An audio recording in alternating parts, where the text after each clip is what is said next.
It's just, oh, there we go. And we live.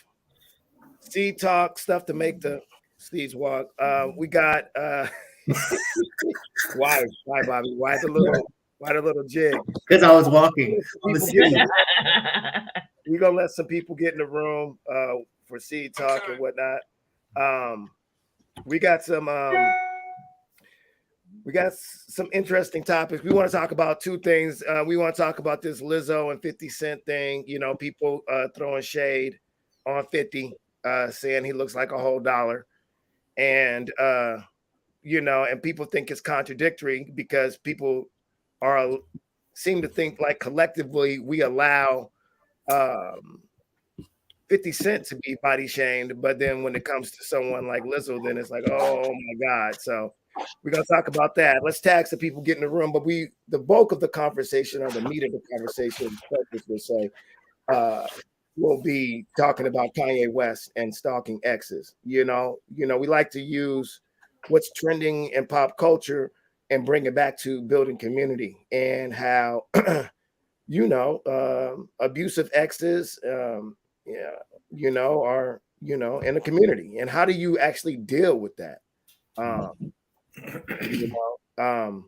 But I wanted to get some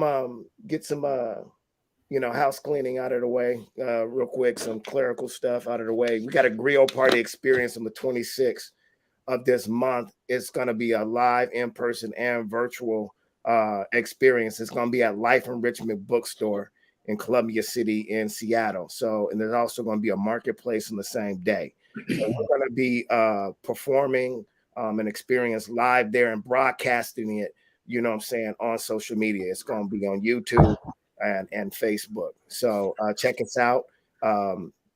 February 26th at Life Enrichment Bookstore. The experience starts at 5 p.m. And we'll be actually on social media too. If you're not in the state of Washington or you just can't make it down to Life Enrichment, come on down at 5 p.m. It's free with donations. You know what I'm saying? So anyways, so is there any merit when people say, when they're talking about 50 Cent and people body shaming 50 Cent? Is there any merit? And do you see there is a double standard? Mm-hmm. What y'all think? Go ahead, Bobby. I think that was me. Go on. No, you go ahead. I know Bobby. My bad. Go ahead, Trisha. I'm probably gonna bounce on what you say.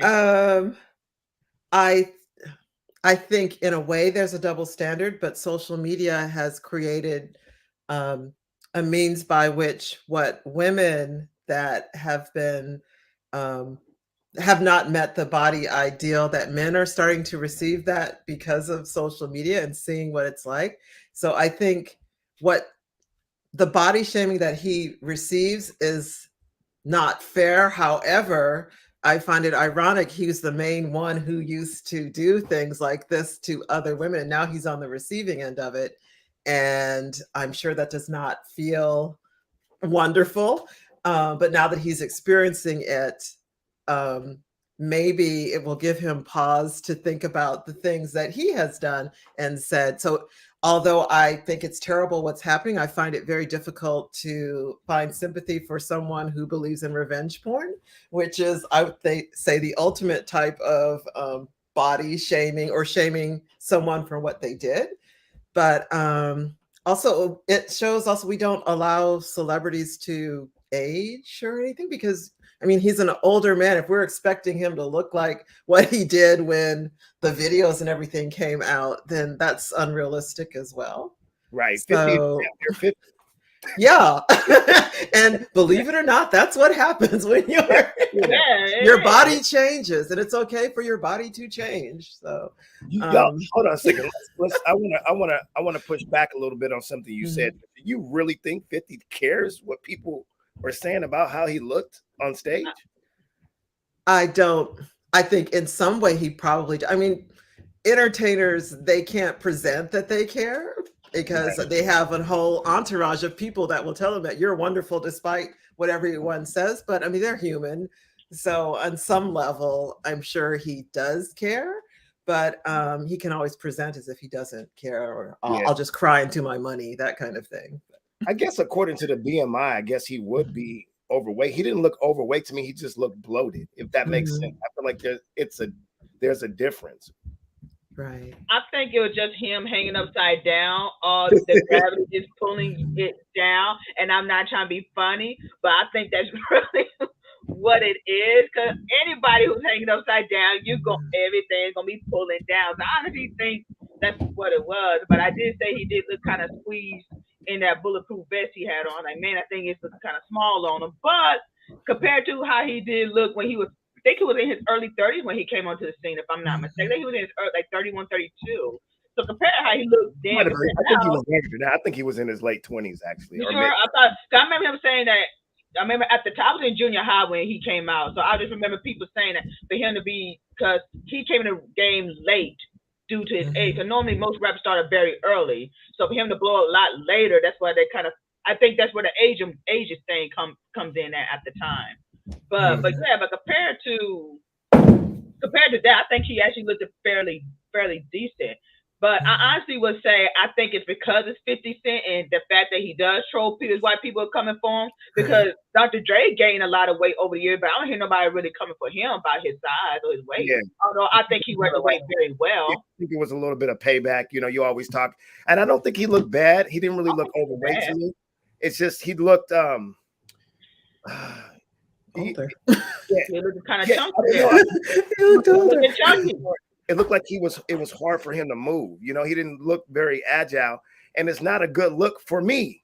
I felt uncomfortable looking at him only not because I thought he looked overweight or fat, but because it just looked like it was hard for him to move. Yeah, he had that tight ass bulletproof vest Yeah. on. If he took it off, he probably would have moved just fine. I think it was just that just had him strapped in. I said, man, he probably need to take that off so he can move a little better. Cause I think it was immobilizing him. I feel, but other than that, I think 50 looked just fine.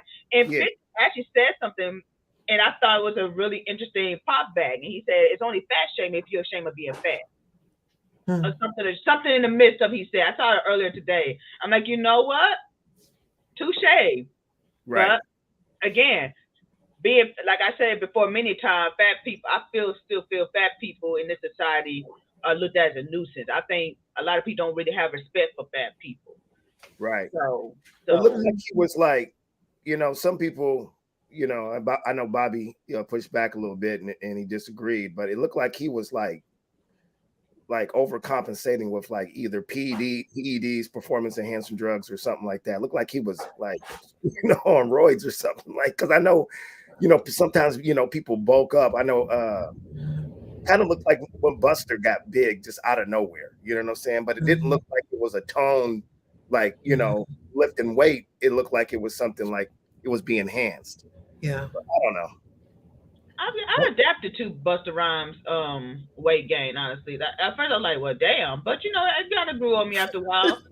Yeah, he kind of just like D'Angelo, the singer. He was, he was very nicely built and all, and also he came out looking kind of heavy there. I said, "Damn," as well. But hey, you're a girl too. It's okay, but last I checked, he still seemed pretty good. So I think with most people, I think that's all that matters. You can still do your craft as well. Just like when big women lose weight, they think, I hope she still sing as well. Like Jennifer Hudson and Adele, when they lost their weight, we were thinking, I hope that voice doesn't change. And so far, they still sound the same. So I guess it all varies. With Lizzo, she has a size, but Lizzo's also one of those people. And it's just not her. A lot of celebrities are like this, where they don't let their craft speak for themselves. Yeah. I think that's her problem. That's just me though. 50 Cent is just interesting to me because I think when people use their body as a part of their brand, as men in particular, if your body is your brand and you made an entire sort of character persona off of your physicality. I mean, he was a gangster rapper in the early 2000s. His gang was called the Guerrilla Unit. Like, everything about him was machismo and like, I can out physical you. And so I think when someone like that falls off, people are going to laugh because you built your brand on that physicality. You kind of tried to do, for all the negative comments that will come for a Nicki Minaj or whatever for men, 50 Cent was sort of the male version of that. He played on the male body as a sex symbol, etc. And so it makes sense for me for people to attack him for falling off when he built his original credibility off that. Now, I think the funny part for him and why he can be so nonchalant about it is that he transitioned away from that relatively quickly and turned into like this mogul type of character almost instantly, to where he doesn't have to be that person anymore. Like, he doesn't literally, none of his career depends on being in shape anymore. This man is an executive producer of TV shows that net billions of dollars. He doesn't need any of it. I think that's part of the reason why he is laughing about it. But I do think that some of the criticism he brought on himself, and then obviously one of the threats that comes with being at the top of the physical specimen category is that you won't be there forever.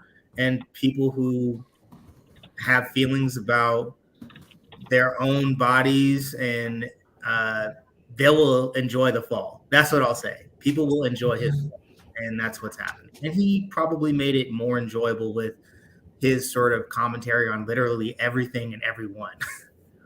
Right. You think is it okay to make fun of a person and shame a person, and kick them when they're down if they have made a lifestyle and made a brand off of doing exactly that, making fun of people? I mean, is it justified to make fun of people who, make a brand off of making fun of people? Is it justified? Yeah. I don't know how to answer a question like that. I think that it's always mean-spirited. That's what I'll say. I don't think it's ever done with good intentions. I'm comfortable saying that. I don't think anyone's doing that saying this is a good thing to do. I think they do that because they enjoy it. And so I do think it's self-gratifying to make fun of people, regardless of what the circumstances are. But can you rationalize it? I don't think you can ever rationalize doing something that's mean-spirited. I just don't. Yeah, yeah. I think at some point, you know what I'm saying. I wouldn't make it a pattern, but at some point, if you keep talking stuff, you know what I'm saying, about me and other people, I'm gonna clap back, and I'm gonna start looking at your, you know what I'm saying, your imperfections. I'm gonna start looking at stuff that's, quite, funny. Well, why are they doing it though? So this is what I'm saying. Like, me and you go back and forth, but I have actually never said anything to you with the intention of actually hurting your feelings. Right. Like, earlier today, you had to get that brush instead of putting me on, for example, prime example of how pretty you are and vain. But I didn't say that because I'm mean-spirited. You just now said it, and it hurt my feelings. I had an excuse. Bobby, it hurt my feelings. What do you think, Trisha? What do you think? You think it's justified, or to make fun of people who make fun of people? I don't, but I have a little sympathy for them because some people need to have an experiential event to realize that something is wrong or that it applies to them. So, but you also have to realize that even if the other person is okay with you doing that, there's still other people watching and they'll internalize that. So, at what point you have to take accountability for the other people that are impacted by making fun of the person as well, particularly if they're underage. So, I mean, we talk a lot about being a role model in terms of other negative behaviors, but oftentimes we don't look at how that role model also applies to how we make fun of other people. Yeah. Carmelita said it's never right or justified to make fun of people, but that doesn't mean it's not karma as it relates to 60 Cent. I guess 60.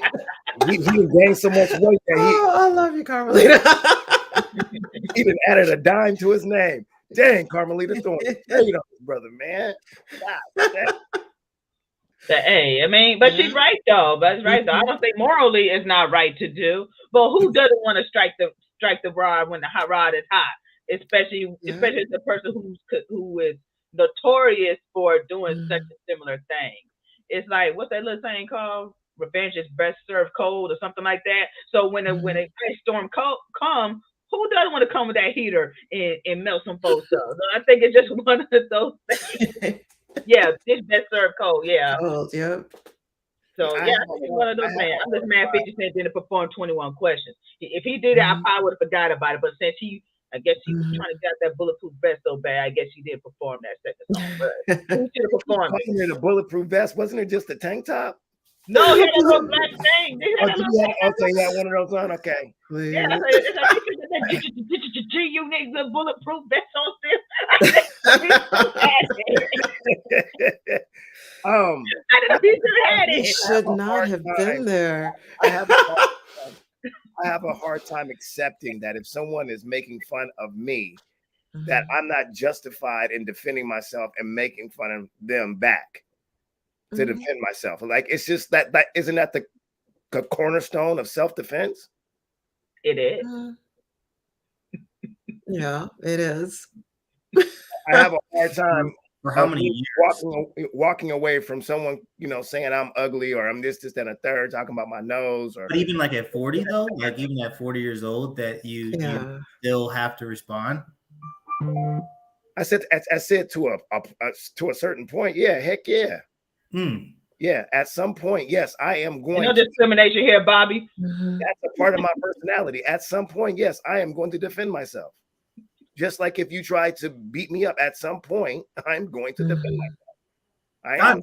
I mean, But I that's didn't to try to make you sound petty. I guess I was just thinking of it because I don't know. For me personally, I take more satisfaction in not responding than I would in responding. It Sometimes. feels, but that's my personality though. So I Sometimes. think that comes. I think that's a part of it. Mhm. I think personality is a big part of it. Sometimes that is an Yeah, enjoyable. I think certain you don't situations have to silence make is the most golden thing you can do, especially if they're looking for attention. Right. Mhm. Sometimes being silent is the best thing you can give. That's one thing I have learned in this Right. few Most years. times, I will ignore it or I'll say some kind of comment to make them be introspective about what they're actually doing, Mhm. to make them think about it. But then there are times, you know what I'm saying? And I am going to say something back to you. It takes a while for it to happen, but I'm not going to sit up in here and try to lie and act like, it's beneath me. Oh, no. The reason why I don't do it often is because I'm heavy handed. And they'd be like, oh, man, I was just playing. Well, me too. Well, dang, this is how I play. But there's a way to do it where you're Logic not got that making pimp fun hand. of the other person. Logic got that pimp hand. You sit up here talking so much stuff. I done gave you several warnings. I done gave you several passes. Now I'm here. I'm bringing the pain now. You know what I mean? And then, because it's all about, in all seriousness, it's all about changing behavior. So if that's what I feel like it takes in that situation for you to stop and don't do it again, success. But Changing again, your behavior. but there's a way to do it in which you're not making fun of the other person and you're also not reacting as if or responding in kind to them, that you're doing it in a way to one, either educate or two, make it clear that I really don't care about your little opinion. So but you don't have to like make fun of, like, for example, something physical about them. You can make, I always say I would respond in kind, making fun about something that they could change, that's in their power to change. Mhm. Now, immediately.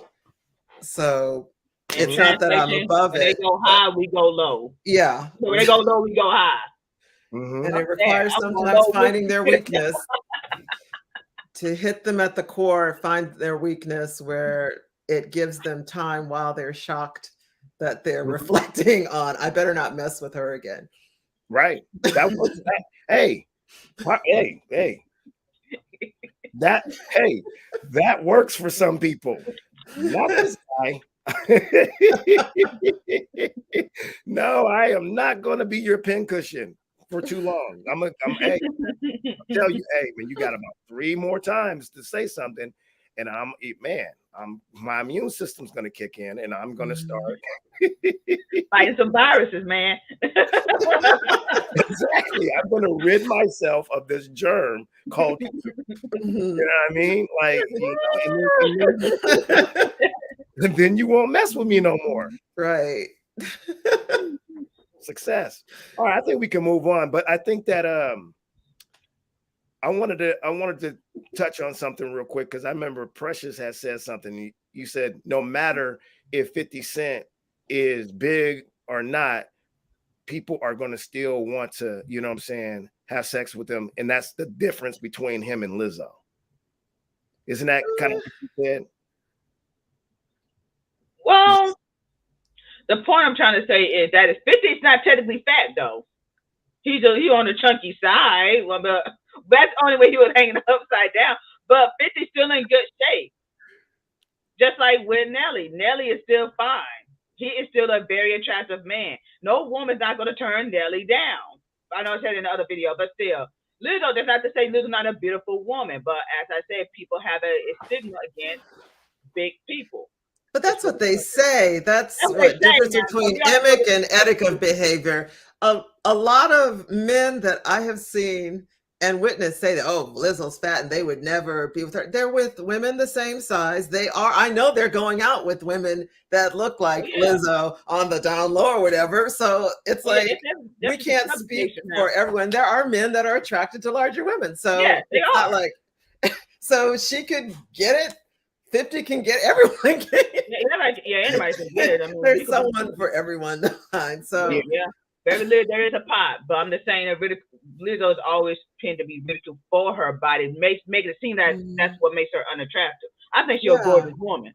I think she's a very good woman. So I'm like, really, but it's like in terms of society. But when we travel down that road, it's like we start putting a value on people based on whether or not someone would have sex with them or not. Yeah. That's the problem I have with that. You know what I'm saying? Because I've had women say to me before, well, you think that, I mean, you know, you advocate for Lizzo and this, that, and the third. And I'm like, yeah. But then, you know, they'll say something like, well, I bet you wouldn't have sex with her though.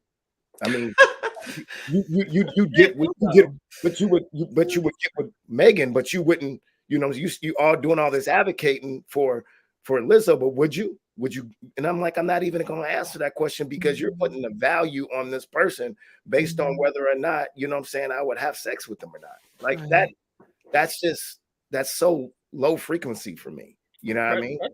I find it interesting that they say that because as much I hear people complain about Megan, talking about how tall she is, I don't know why they even went that route. I mean, because people try to talk about Megan because she's tall, but hell, I wish I was tall. I'm barely 5 foot. I wish I was tall. Like, for real, I wish I was 5'10". Cause I like, damn, I wish I was tall. But it is what it is. Yeah. Okay, we can keep unless Bobby got something to add to, you know, wrap this up. I don't know. Okay. No, I don't feel like there's a ton of value, generally speaking, in quantifying anything by like my willingness to do something with somebody. I agree. And like I told Logic, like, you go back in time, single 22-year-old Bobby, how many fingers would you give up to have a chance at name whoever you want? And I'm like, oh, she's worth 3 fingers. Well, that's not a literal translation. Like we can't do that. We can't be like, oh, I wouldn't give up my pinky nail to have a shot at this person, but I give up my whole hand for this other one. Like that can't be the way that we think about human beings outside of the scope of just whether we're actually interested in them physically. Right. But I think what happens is that both men and women at times will try to say that somebody's sexual appeal is somehow a statement on their value as a person, which is concerning because then what happens is people who are not attractive are somehow less than as like humans. Like they're now less valuable people. Yeah. But then like my first thought is who's attractive? Like who's picking and choosing, and then what does that do for the people who don't get chosen? Does that mean that they have less rights? Does that mean that they deserve less protection, et cetera, et cetera? So I think that's a dangerous route in general, and people can probably just leave it at, I am not attracted to that person, I am attracted to that person. Or if they're not dating them, why do we care whether you're attracted to them or not? People don't have to comment on that. Mm-hmm. Okay. All right. Well, let's talk about this Kanye West thing, man. Wow, he's making a run for it. For abusive ex of the year. God dang. But you know, I think it's interesting. People think this stuff is funny. You know what I mean? And I'm sure it's not funny to Kim. And probably deep down inside it's not funny to Kanye. You know what I mean? It looks like he's really hurting. And just a person who has been in a relationship, that include, you know, just abusive, stalking and stuff like that, it can traumatize you. You know what I mean? That kind of stuff really, traumatizes people and whatnot. Any of you guys experienced any of, or and ladies experienced any, abusive ex and trauma that came out of it?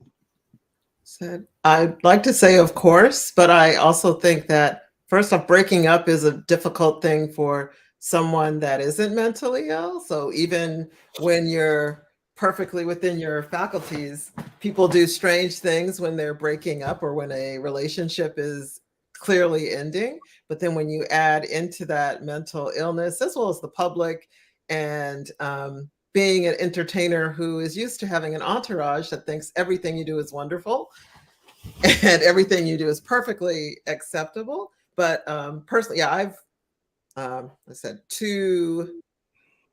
I've told my friends a couple years ago that, well, I enjoy relationships where you don't need to file a restraining order or protection order when it is, because I have had the experience of, I've had 3 protection orders that have been filed and granted. In one case, the judge, I was only asking for a year, and the judge told me you need 5.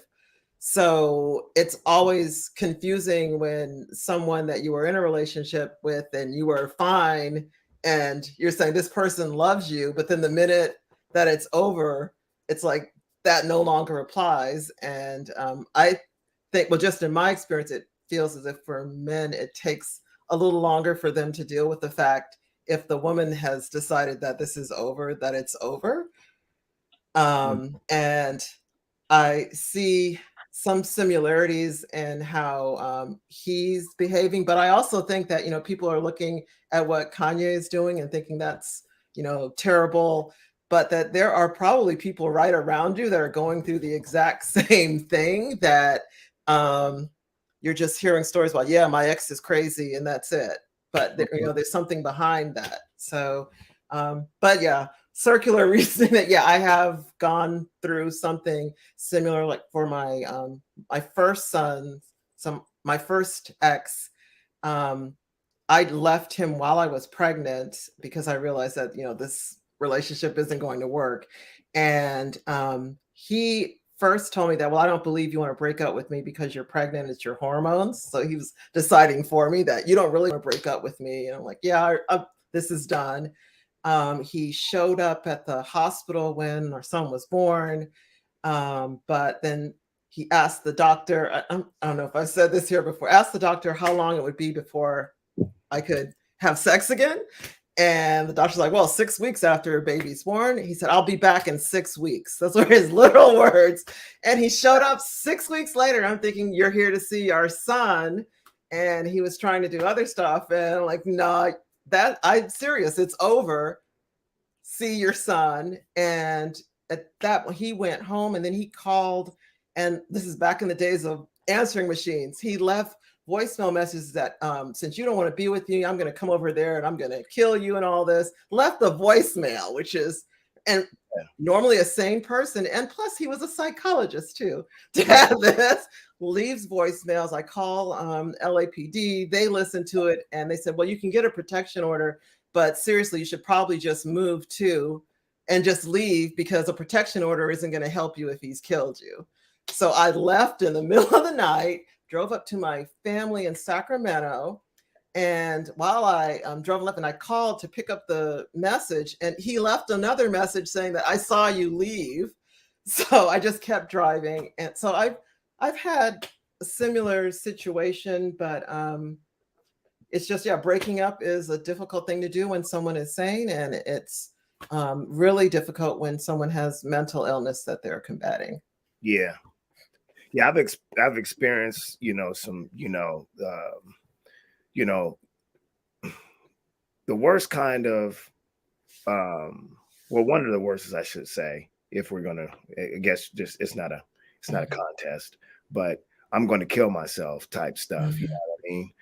And it's just like they hang that over your head, to try to guilt trip you into, coming back and being in a relationship. And not to mention just like the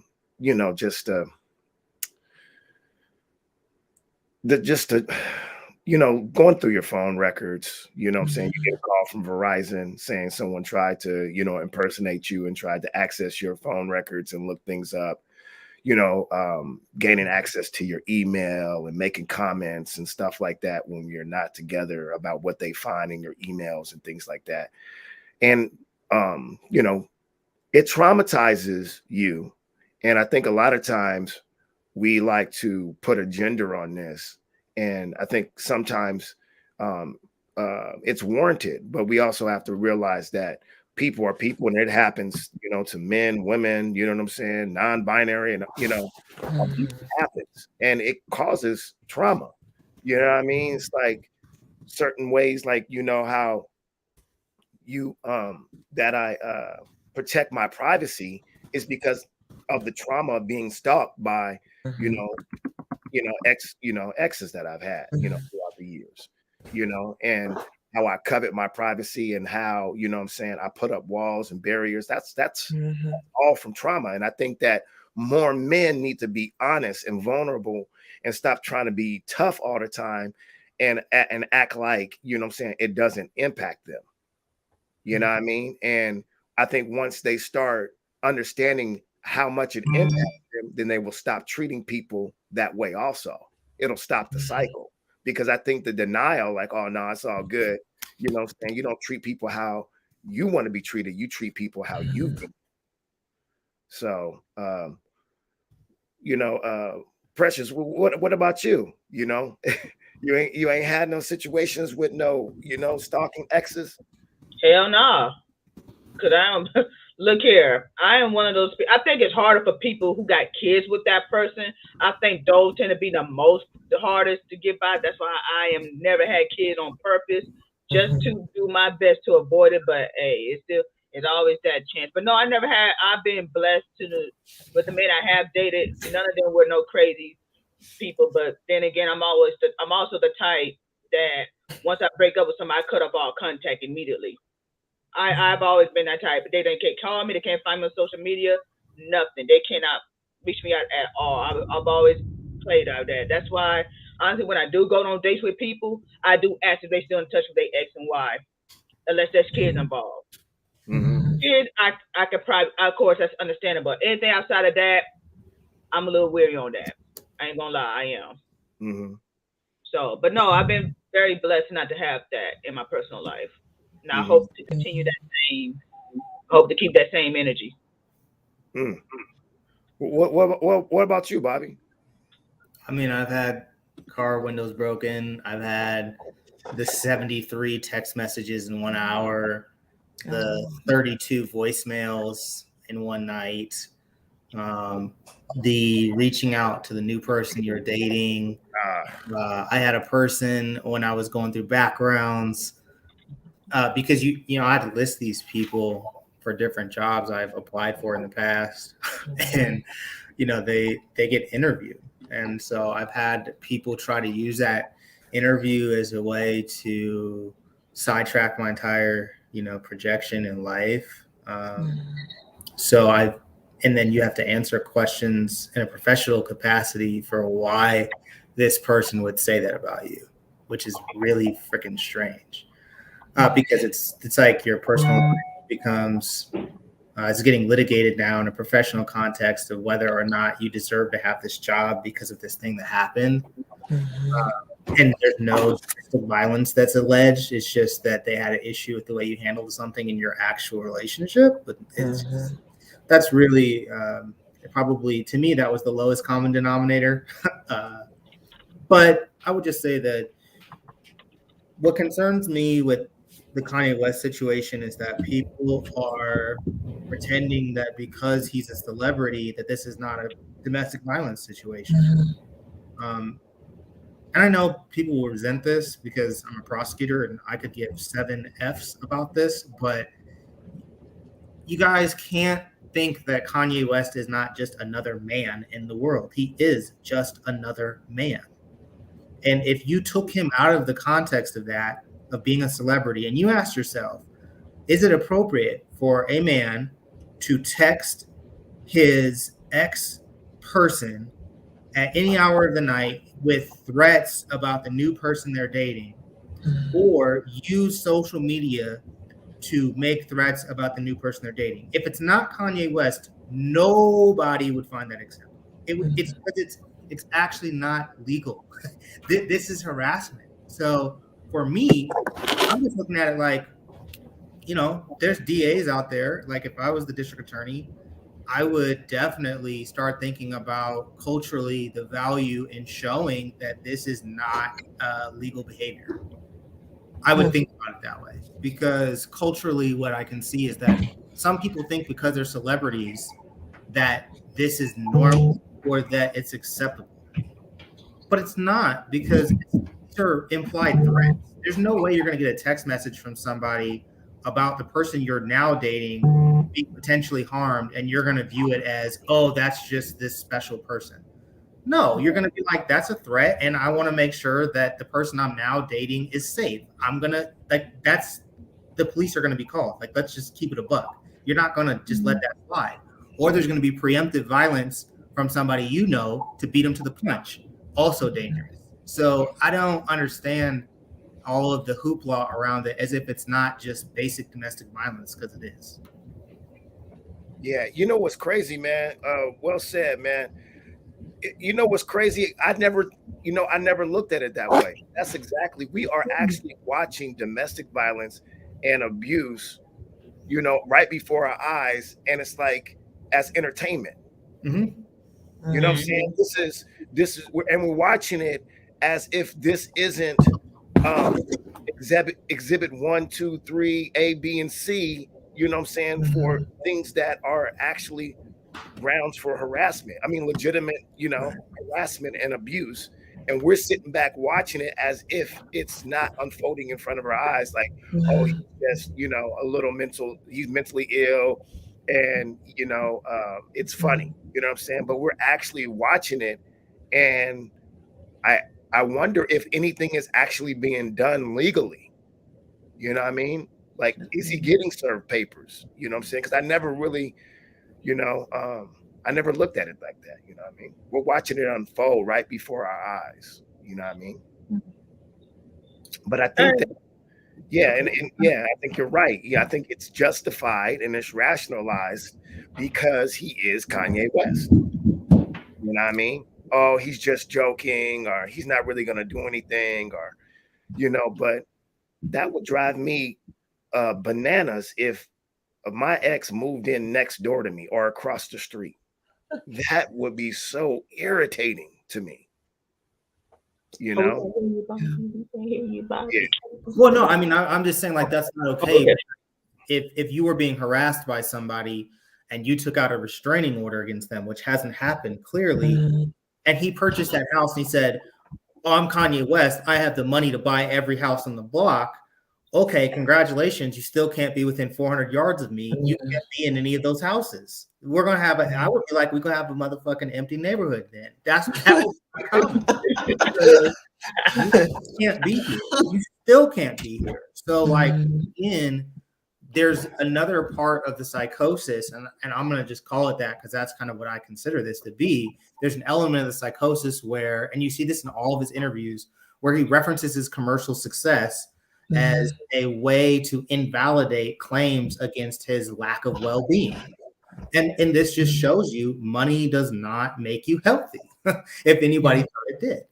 And so your ability to purchase homes in that neighborhood doesn't mean that it's okay. It doesn't mean that it should be socially acceptable, but it also doesn't mean that you have the right to do it. Mhm. Like the ability to make a purchase does not rationalize all of the behaviors and consequences that flow from it. And so this is again something that I will see people hop on and go, "Oh, well, he can afford the house." Okay, and Mhm. what does that mean? So I just get really indignant about this topic because I talk to women professionally, and I'll gender it because it's important to do that in this context. I talk to women every day who can't or won't leave men because they feel like it's not practical. Mhm. And Economic, so can you, huh? Or financial. that no one will believe No, no, no, you. no. Just think about it. Just think about it. Like if you're in Kim's position, Mhm. there's no neighborhood in America you can move to where this guy cannot buy a house. So when you leave in the middle of the night, right, and you have the same circle of friends, there's not one all he needs is one person to give the address. One person, and he can buy any house in any neighborhood he goes to. So how do you leave somebody like that? Mhm. And so for the average woman, it looks like this. If our resources are equal and we have community property together, I can't sell the house while we're still married without his consent. That's just not going to happen because he still lives there, right? A. B, if I have to move in the middle of the night, I can only afford to live in places that are more dangerous than we live right now. So where do I go? And so when people are looking at this, they're not thinking about it from the standpoint of this could be your sister. And that's how I think about it. Right. This could be your Or it mom. could be you. Or it could be you, or it will be you. And the problem is when you're with someone that's been abusive, either financially, physically, emotionally, all of those things, they've also set you up. So they try to do things to the general community so that no one believes you. So when you're trying to get away, um, you'll get people, oh, just go back. Or it can't be that bad. He's such a good guy. Otherwise, well, why would you? He's bought you this lovely house. He's done all these things for you. Why would you ever leave him? And like my second ex-husband who was abusive, and I was with him almost 20. It took like 12 years to leave. And a lot of people were like, well, why didn't you just leave at the first time? We had a house together. I literally had to walk away from the house. So I got nothing just because I had to choose at one point, do I want to leave with nothing walking or do I want to leave in a box? So I said, I'll leave with nothing. Everything just like I didn't exist before. So walked away from a lovely house, zero income from that or profit. And then still, because I left, still people that were back there that didn't know what was going on in the house because you're trying to hold everything together, that to this day are like, why would you leave such a beautiful house and such a wonderful, he did so much for you. And you're like, well, there were other things. No, really. And so when I was here, this is my second then protection order. And that's why it's also important to like figure out patterns too. But with him, he refused to, and his threat was, this was during the Winter Olympics were in Vancouver. He had left a message that he was, the thought that him paying child support or alimony and that I would meet someone else and his money would go to this other person. So he decided he would rather fly to Vancouver and slit my throat than ever give me any money that any other man might have or that children from that relationship that would receive. So another one that wasn't bright left the voicemail. So then I went to go and get a protection order, just played the voicemail. And that's when that judge was like, you asked for 1 year, I'll give you 5, because this is so. Kanye's kind of doing the same thing. And it was because that judge said, because he said he was going to fly to where I was, Vancouver, and then drive in, that he can't be around you. So with him buying like a house so close, I would think that Kim could just go and get a protection order by saying that, look, he's bought a house, he's observed, he's doing all these things. So I need some protection from, and have supervised visitation for the kids. But because we've cut Kanye so many breaks for other things, I don't know if maybe she's internalized that too as well. I don't know. Is there a racial component in this? Does race play a factor in this, you think? I think for us, for cutting breaks for him. Got you. For some of us, for cutting breaks for him, because we're still hearing about, because his mother passed away, and I know my mom passed away 10 years ago, and I can't use that as a reason for my behaviors or not addressing my own issues. But for him, it seems to be a consistent still to this day. Right. You think race plays a factor, Bobby or Precious? You think I can't really see it. I mean, I do really. Pressure though that Black people, it's it may cause Black people to give them a pass and whatnot. I do agree with that, but outside of that, I don't see how race. I don't think race played a role with it, but I will say in a sense, I think him being a male and having money, aka privilege, do play a role in it. I will say that, because let's keep it real, many people, especially unfortunately some men, tend to live their life vicariously through their favorite celebrities. So with that being said, if many of them still stay on Kanye West tip, they're going to defend him all the way to the end, even when it's clear that this mother F is crazy. It's very clear. But I want to say something though, because I've been seeing this a lot when it comes to this. I'm not liking this notion that people think that, we're trying to come for Kim Kardashian defense. And I'm like, this really ain't about Kim Kardashian if you think about it. This is about Kanye and his behavior. Kim, I'm not sure where people are getting on the reason y'all trying to come at Kanye because that's Kim. I said, honestly, I don't think Kim has a thing to really do with this. It's Kanye West is really the one who's running the show here. He's the main actor who is showing his behavior. To be honest, I haven't really been hearing much about Kim.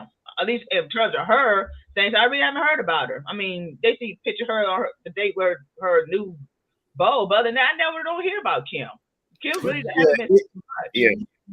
But I do think that's where race comes in, because that's I think it's racist because no. It's not that it's racist. It's that there's a propensity for people in our community to defend people because they're Black. Yes, so with him being non-Black, Kanye gets a longer leash to do bad stuff. And I think that I can see that. That's where I see don't have when it comes to Black men. And he knew that too. He knew that. That's why in one of his tweets, or one of the things he said, is like, he's not playing about his Black children. That was more of our dog whistle to be his defense. So so now it's like, she's keeping me away from my Black children. And collectively, guys, y'all making some good points. Yeah, I'm seeing how race is a factor now. Yeah. Well, and collectively, right, there's been a conversation in pop culture for the last almost decade about the Kardashians' ability to destroy Black men.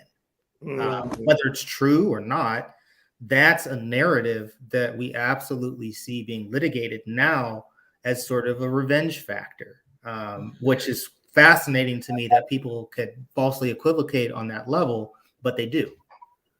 So to that extent, I do think race is a factor. And I do think Kanye, if he's a mad scientist, then he's a scientist and he's mad. So this is a scenario where he also understands the politics of Black people. He's constantly talking about the politics of Black people. So he probably understands that as well. And I think that's what Trish is saying with the dog whistle comment. I mean, obviously he's fighting to keep his Black family together, which is hilarious. Yeah, I can say a whole lot about that one. It's a whole lot about that one. I keep it moving. You know, Precious, you said that, some people are like, man, why are we, why are, people defending Kim? It's not even about Kim. It's That's a what I'm saying. It's not her directly, but I right. think we are reflecting that many women in general But has been in that particular in her position. it's I don't about think it's just her it's in particular. I'm sorry. Go ahead. yeah, it's about condoning abusive behavior for me. It It has is. nothing to do with Kim. It has nothing to do with the target. It has everything to do with his actions. You know what I mean? And those actions should not be defended at all. You shouldn't, for so many different reasons. You know what I mean? Because he's going to have to live, with the consequences of his actions. Like when he figures out, like if he ever figures out that this ain't right, he's going to have to live with the regret possibly of acting that way. Why are you making that face, Bobby? Do you think that he's ever going to consider his own actions as being like objectively wrong? Do you think he's capable of that? Yeah, I think so. I think he will. If he do, it'll be too late. That's why I'm gonna leave it at that. If he does ever come to a realization, it's gonna come to where it's too late. Okay, so here's the reason why. I don't think that he's different from anybody else that I see in my work that is involved in domestic violence. Their propensity to make everything about themselves is incredible. That is the one thing that domestic abusers are super talented at. So right now, his focus is on the fact that his family is divided in a manner in which he does not find acceptable. He continues to refer to Kim Kardashian as his wife. Yep. He is putting everything in the context of how it relates to him. I do not see a person who does that ever turning the mirror around and being like, oh, what might this look like to somebody else? And that's the reason why we have so many repeat offenders with regard to domestic violence, because they leave that relationship and they get in the next one and they still punch the next person because that person made them upset. Right. And it's never that I have a conflict resolution issue and I can't put my hands on people when I'm upset. It's these people got to stop upsetting me. Yeah. I mean, you may be right. I don't know. I mean, I know there are cases where people look back at, their previous selves and being like, I wasn't a very good person. That wasn't cool. And I apologize. And I'm going to apologize by actually doing better through, making better choices. I don't know. Like he did with Amber Rose? I don't know. He even had Kim join in bullying. Like, so I don't think he's at a place right now where he might not. I don't know. I was just saying, possibility, but I guess anything's possible. You know what I'm saying? You're right. I shouldn't disclose the mere possibility of it. I guess that what I'm trying to put out there is that I'm hammering the point that he's not different from other domestic abusers. Absolutely. Yeah, absolutely. Carmelita said Kanye needs a good ass whooping. Now, I don't know if that's a level of truth to that. So nobody apparently never put hands on him. You think putting hands on a person who is an abuser, you think that works most of the time? I don't think so. I don't think it works. I mean, I would say kill him, but that sounds a little too drastic. So let's not go that far. But I've always said that will definitely make the abuse stop. Yeah. Absolutely. I think that has a 100% success rate. Yes, but you're going to jail. Yes, you're going to go to jail. Unless it's in self-defense, but you're probably going to be in a holding cell for a little bit. You know what I'm saying? Yeah. But what does work? That's a great question, and that's why I want to talk about that as we go into like the plan of action. Like, what does work when you're dealing with an abusive person? In my comedic, form, I was thinking about a bit, and I was thinking they should have an agency where you can actually rent or lease a person to, get with your ex to distract them so they can stop messing with you. They should actually have an actual business. Succumb them to their treachery and violence? Absolutely. Because that's one of the ways that it does stop is when they get with someone else. Sometimes that does work. I don't know Sometimes it about does work. that. It It didn't does. work for Kanye. It didn't work for Amber Rose, his ex, when he Right. got with, because they Right. trolled that woman hard together. Yeah. But it does work. Sometimes they get with somebody and it takes the attention off of you, and then they make their life miserable. You know what I'm saying? Nah, And they team up and they tag team yeah. them. Uh, Eddie Pearson says we can't talk about nonviolence and then say Kanye needs an ass whooping. Yeah. Yeah. Yeah. Shit. When it comes to touch, never mind. Yeah. Yeah. I mean, he makes a good point, but I mean, Mm. I've been in that situation, before, what I'm saying, like I said, with my daughter, what I'm saying. And yeah, had to lay hands. So I mean, sometimes it does work, you know what I'm saying? I don't know if it's gonna work in this situation with Kanye. And like that's what as we close out tonight, I want to know, like, how do you respond to an abusive person, an abusive ex who is, harassing you and stalking you to get the best results? Now, we talked about restraining orders and going legal. We talked about moving. We talked about blocking. Is there anything else you can think of? Oh, and I just now brought up another one, like, what I'm saying, hire someone to, get with them to distract them. So And I already as gave my point on that one. and Precious said kill him. Okay. All right. You're going to jail. But If it's self-defense and you got a restraining order and this person coming to your house you're trying to gonna do go harm to to jail you, for it. You're still gonna go to jail until you make bail. You're still going to jail. would you want to be judged by 12 or carried out by 6? Okay. Okay. I'm just saying. I'm just saying. Yeah. So Yeah. what in your line of work, Bobby, have you got anything other than what we have already said, that works? I'll say this. Domestic violence in particular is an epidemic. So we don't have an answer for it. And what we have to try to do is to teach our children to figure out ways to solve their problems that don't involve putting their hands on people. Mm. Because when people are adults and that's the pattern of conflict resolution that they have adopted, it is nearly impossible to ask them to unlearn it.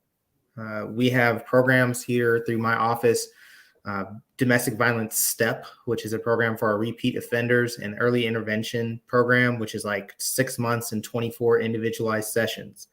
Now, we do have a lower rate of recidivism when people complete those programs, but all those programs are things that are designed almost academically to get people to ask themselves why their first response is to use their hand instead of their mouth.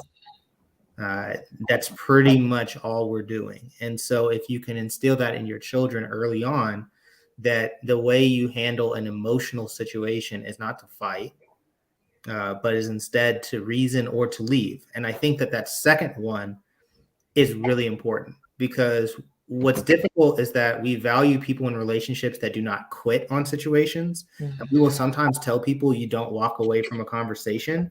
But if you were to ask me, almost all my domestic violence fact patterns start the same way. Two people were talking, they had an argument, fill in the blank on what happens next. If the next thing was one person left and not that person turned around and escalated this situation with more words that were hurtful, most of those fights don't happen. So I actually think that the most effective thing to do is to have the ability to know yourself well enough to know when you're getting upset emotionally and walk away. Yeah. And then for the other person, be a partner that respects someone's ability to know when they're not ready to have the conversation. Me and my partner, I had to learn from her that sometimes when we argue, I do not need to expect a response from her, because if she's angry, she's not going to talk to me because she's not going to say that thing. And at first, I was stuck in that pattern of thinking that I was owed a response right now. And that is what a lot of people believe, is that you're owed a response right now. But that response that you get in the right now could be the reason that you end up in an altercation.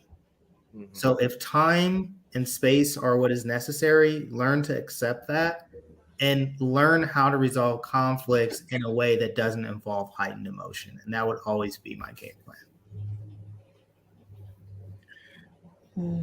Good job, Bobby. That was really good. Nah, I'm just messing with you. That was good. That was some good wisdom. And in particular, I like the long game.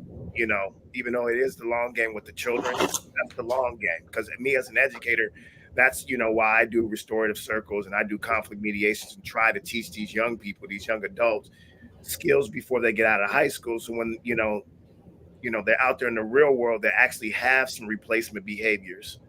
They have a toolbox, to avoid being so violent and hurtful and abusive. Um, I would say the plan of action, but also to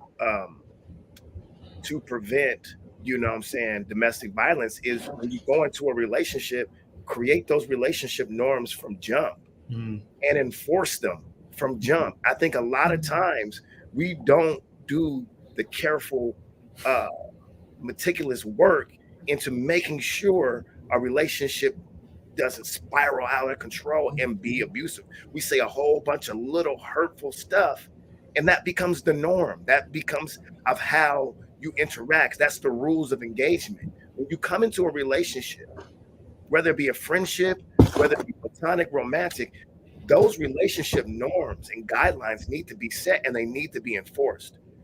And no one is the boss of the relationship. Those norms and those guidelines and how y'all engage become the boss of the relationship. Kind of like vows, what I'm saying, when you get married. But there's no way in the world that, you should be playing, unfair and fighting dirty, you know what I'm saying? And allow that to become the norm and then wonder why the relationship ends up as domestic violence. I mean, you got to set those norms in the beginning, and communicate like, what are we going to do when we get angry? You know what I'm saying? What's the plan? Mm. I'm saying? Like, like Bobby said, do I owe you a response? You know what I'm saying? No, you don't. Or we're gonna walk away. What's gonna be our code word? You know what I'm saying? I'm getting upset, so let's just chill. You know what I mean? But we constantly in relationships, what I'm saying, allow ourselves to hurt and be hurt, to hurt others and to be hurt, and then let it snowball. You know what I mean? And next thing you know, it's an avalanche, called domestic violence. So we got to set those norms, you know, um, in the beginning. Uh, Precious and Trish, you got anything to add on? I kind of disagree on some of the things. The things that you are both stating are wonderful if you are working with people that are mentally well and emotionally healthy. A lot of people aren't. So in the day, so you can make all these agreements and arrangements, but if the person that you're in a relationship with, and mentally ill people also have a right to be in relationships, I understand, but if you're work with someone who's either bipolar, schizophrenic, or something, they can make those agreements, but discuss things like, so first, I would like more, what overwhelmingly, I guess, women in the event of that we're discussing right now, more women to know the difference early on in the relationship when things are going well, the difference between love bombing and when someone's in a manic phase and you're thinking, oh, this is romantic and wonderful and this is what the relationship is always going to be like. And then when they're in that down phase and their hands or stuff being thrown, that you're still thinking, but he's like that other phase normally, so I want to get back to when he's that way. That once you start getting into that cycle, that's probably the time to either step away or tell them or suggest that they go and get help before you continue the relationship. Because it's when you're in an abusive relationship, it's like this roller coaster that you're trying to get back to that love bomb period where everything was wonderful. And you're thinking that you're tolerating these other things. So you can even walk in a day and say, I'm not going to say anything that's going to set him off. And it could just be that you blinked the wrong way or something. How dare you blink that way? So you're constantly walking on eggshells. If you feel like you are on those eggshells early on in the relationship, that's supposed to be the honeymoon phase. So if you have that, then that's probably the time to walk away, because it gets harder once you have children. Once you bring children into it, it's difficult. But as time goes on and you start to yeah, either become financially interdependent and building other things together, then it's more difficult. But I would say the first call of action that you should do is make sure that the person that you're going out with, they're working on their mental health, or they have worked on their mental health. Like my second ex-husband, psychiatrist was a dirty word. He did not believe in, that was his big thing. I don't believe in therapy. That's a waste of time and money. I can just get friends. That's probably when I should have just said, hey, this isn't going to work, because you're not willing to work on yourself. And working on other people is not just throwing hands and making them work on themselves and be on eggshells because you're afraid of working on yourself. Right. Yeah, I appreciate that. That's good. That's good stuff. I think to add on to what you're saying, we're actually saying the same thing. Mm-hmm. You said you said if you're involved with a person who is bipolar or has some kind of mental, health issues, and and that you need to break away from it and until they get help. That's essentially a rule. That's a boundary. Okay. That's the same thing that I was saying. We're saying the same thing. It's Okay. like that's a norm. That's a norm that can't be broken.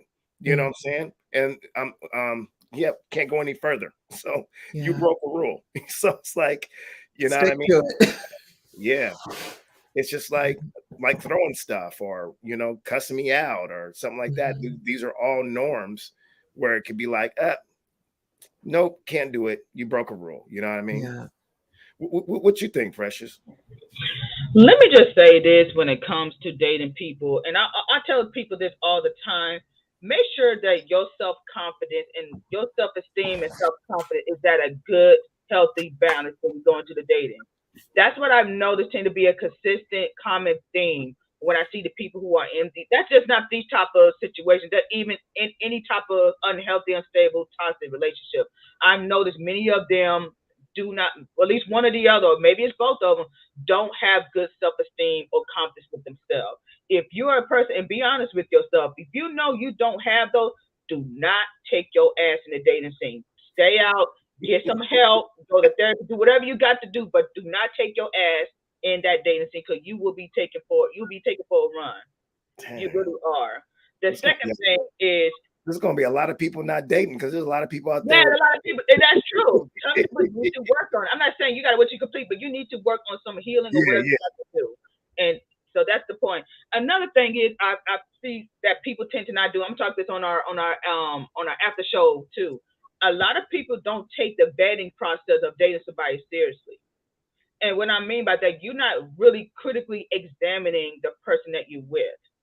I'm not saying it should take you 10 years to figure it out, but people are not as good at as you think they are. Use that vetting process to examine everything. You should see them in all type of seasons. When they're happy, when they're sad, when they're pissed off, you should see them in all seasons. Because let me tell you something. Doing so far in my days, I've been picking up red flags literally in the first week. I already see a red flag. I mean, everybody is different, so everybody is different, but that's another thing people definitely need to take on. But I'll get more on that in the after show. And another thing I had said, actually a couple of days ago, I pissed some people off with this, but hey, that's a personal problem, not me. I say, look here, you got to stop thinking that you're the exception to the rule. Mm-hmm. Stop thinking you're the exception to the rule and look at yourself as the rule of the majority. Kind Mm-hmm. of like with Kim, no victim blaming here. But you saw how Kanye West was with Amber. That should give you an idea of who his character was. Mm-hmm. That's just the way I look at it. If I see you treating somebody, even a loved one, or even how you treat people in general, I already know right then. This is probably how you're going to start treating me if the feelings settle or you no longer have those feelings. I'm Right. going to take that left stage exit. Mm-hmm. So Mm-hmm. that's what I say. Don't think of yourself the exception to the rule. I don't think myself the special. I think I'm a normal human like everybody else. I do Right. not think I'm special that I won't get mistreated because I'm this, that, and the third. No, no, no, no, no, no, no. You have to think as the rule of the majority. And that's my point of action. I hope y'all take those 3 advices. I think I've learned a little something in my 31, going on 32 years I've been on this earth and counting. All right. Hey, real quick, just want to remind y'all again, February 26th, Life Enrichment Bookstore is going to be a grill party experience. There's also a marketplace there too. So come join us down at Life Enrichment Bookstore in Columbia City in Seattle, Washington, and you can check it out virtually. It's going to be on YouTube and also on all my platforms on Facebook. Yeah, man, we out. And thanks for everybody. Carmelita, leave me alone. I saw Carmelita say some stuff. I didn't have the comment. Under wraps. Some truth. I know, but she's in the comments talking about Bobby got hands. Listen, Wow. I wouldn't mess with Bobby, man. He's a little tank. Man. I haven't seen Bobby in the flesh, and he's a little tank, man. He did not want to talk about. Wow.